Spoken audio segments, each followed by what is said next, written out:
પ્રશ્ન 1. Maxis award મેળવનાર સર્વપ્રથમ ગુજરાતી મહિલા. તેનો જવાબ શીલાબેન ભટ્ટ 1977. પ્રશ્ન 2.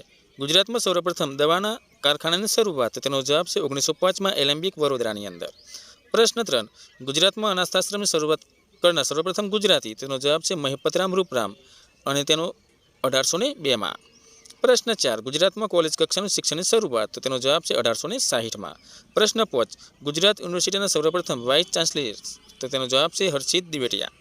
પ્રશ્ન 6. ગુજરાતમાં રાઇટ ટુ રિજેક્ટનો સર્વપ્રથમ ઉપયોગ. તો તેનો જવાબ છે સુરતમાં. પ્રશ્ન 7. ગુજરાતમાં સર્વપ્રથમ લોકયુક્તનો કાયદો. તેનો જવાબ છે 1986. પ્રશ્ન 8. સર્વપ્રથમ ગુજરાતી ભાષાનો શબ્દકોશ આપનાર. તેનો જવાબ છે નંદશંકર દવે 1873. પ્રશ્ન 9. ગુજરાતમાં સર્વપ્રથમ મુખ્ય સચિવ. તેનો જવાબ છે વી ઈશ્વરન. પ્રશ્ન 10. ગુજરાતમાં સર્વપ્રથમ ભારતીય રાષ્ટ્રીય કોંગ્રેસ અધિવેશન. તો તેનો જવાબ છે 1902 અમદાવાદમાં ભરાયેલું.